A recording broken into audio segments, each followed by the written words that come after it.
La promesse de Jules Ferry disparaît dans ses ateliers et ses brimades.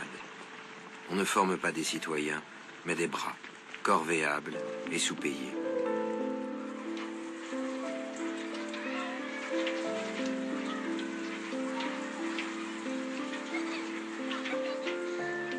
Comme toujours dans ce théâtre d'inégalité, les filles souffrent davantage.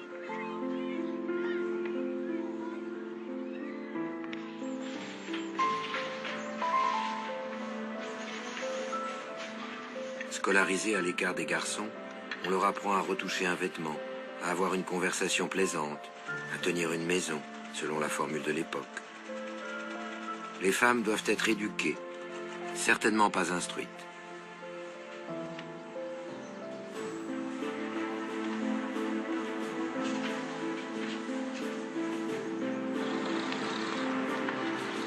En 1924, une réforme scolaire améliore un peu leur situation.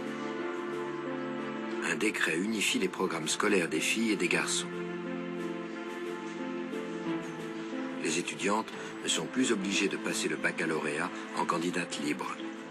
Les portes des universités s'ouvrent à elles doucement.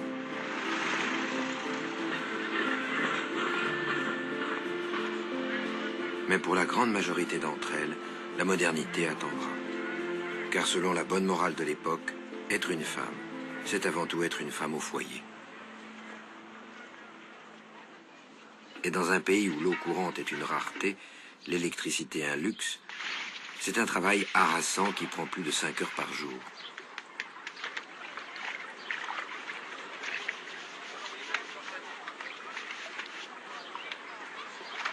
Regardez ces lieux aujourd'hui disparus. Pas une ville, pas un village censé l'avoir, où les promesses d'émancipation se noient et se diluent. Yvonne Linet vit à Périgueux. Elle se souvient de ses dimanches entre femmes. On discute beaucoup. On restait des heures à genoux dans notre boîte remplie de paille, à frotter, rincer, taper. L'hiver, l'eau n'est pas gelée, mais nos doigts sont engourdis. Ce travail était dur, mais tout était dur. Même après le travail, les femmes n'ont d'autre destin que de se consacrer à ces tâches domestiques.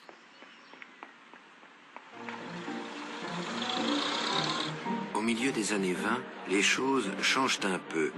Sur le Champ de Mars, à Paris, s'ouvre un salon au drôle de nom, le Salon des Arts Ménagers. Le travail domestique, pensé par les hommes, y est érigé en art. Il s'agit d'améliorer le quotidien des femmes, oui, mais à une condition, qu'elles restent à la maison.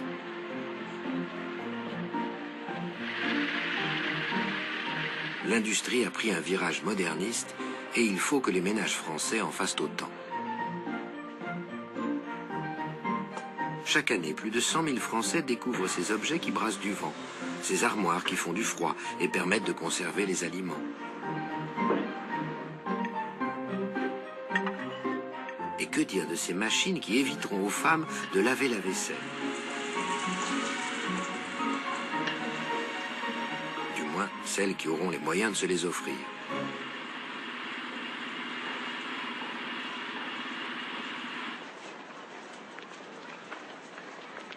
Pour ces femmes qui travaillent à la chaîne, ces promesses technologiques paraissent bien lointaines.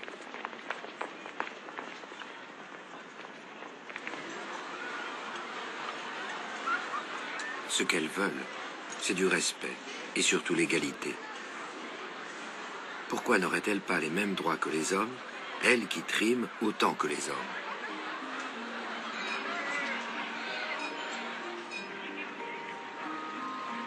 Un nouveau combat, déterminant pour l'avenir des femmes, est en train de naître, avec une revendication majeure, le droit de vote.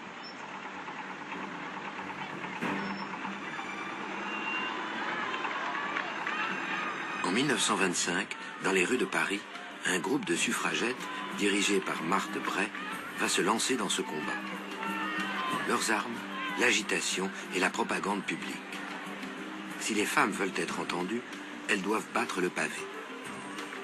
Les bus de la Ligue d'action féminine sillonnent Paris et la province. Marthe Bray écrit « Nous voulons créer un vaste mouvement populaire et nous avons adopté le discours des sans-voix.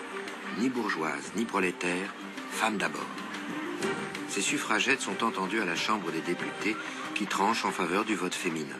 Mais par 2 fois, le Sénat bloque la réforme. Comme si tout était joué d'avance, comme si le progrès et l'égalité n'étaient décidément pas pour elles.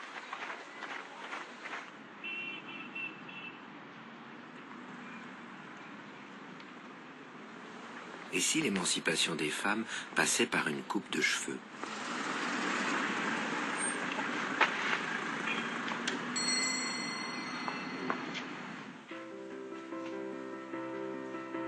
Dans les beaux quartiers du 8e arrondissement de Paris, un coiffeur de l'Institut Cavalieri raconte: lorsque j'ai dû tondre pour la première fois une magnifique tête de cheveux châtains, j'ai ressenti un frisson de révolte. J'ai imploré le pardon. Ma cliente m'a rétorqué: nos cheveux sont le symbole de notre servitude passée, leur chute mettra fin à notre humiliation. En agissant de la sorte, les femmes cherchent bien sûr à être belles. Mais ce geste est un acte esthétique autant que politique. Si elles ne peuvent pas être l'égale de l'homme, leur coiffure sera alors un affront au patriarcat.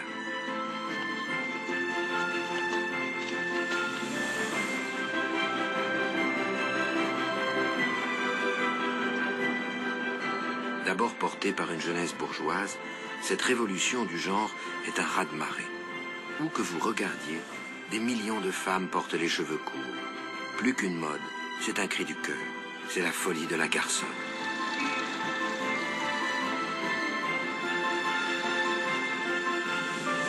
Une nouvelle esthétique s'empare aussi de la mode. Fini les silhouettes corsetées et étouffantes. Les femmes portent désormais des jupes courtes et dénudent leurs épaules. Elles s'assument androgynes et pourquoi pas aguicheuses.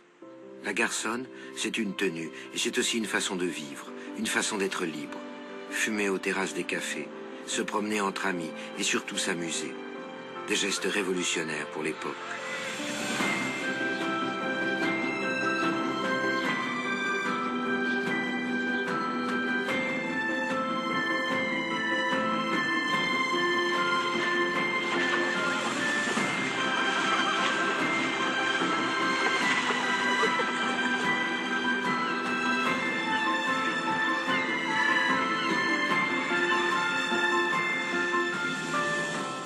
Les années folles viennent de voir le jour.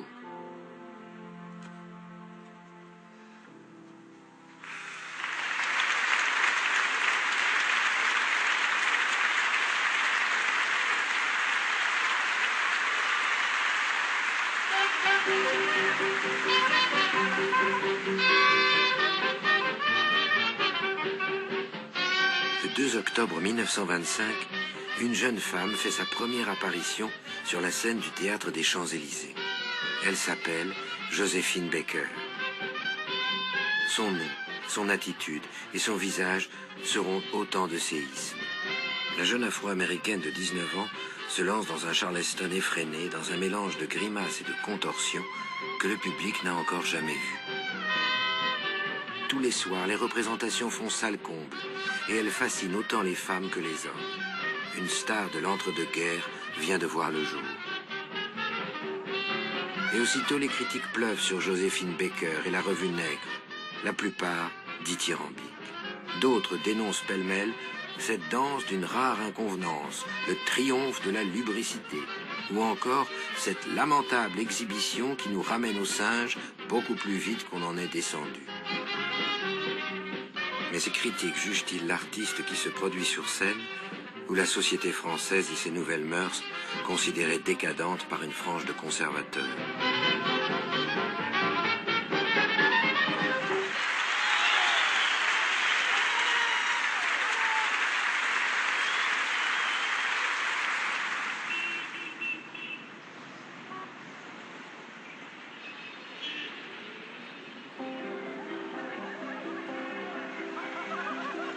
En 10 ans, tout a changé.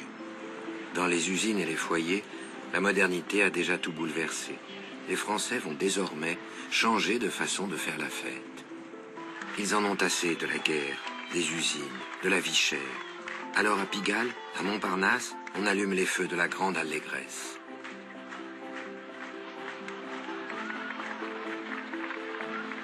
Dans un monde de plus en plus puritain, la France devient la patrie des excentriques. Le bal de la Horde, une soirée organisée une fois par an, en est le paroxysme.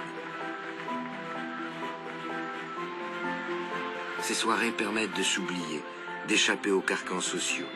Au milieu du Gotha parisien, on croise Pablo Picasso, Marc Chagall ou Henri Matisse.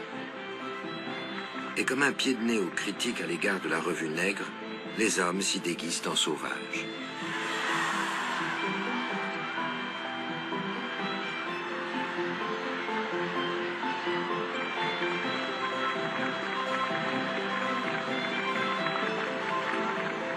La radio, média de plus en plus populaire, relate ces fêtes délurées, joue ses airs de jazz.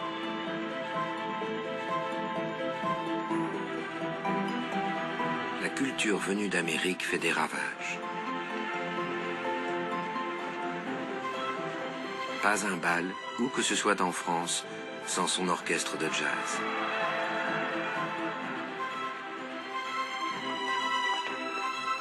Au son des saxophones, les Afro-Américains ont transmis le virus du jazz à la France.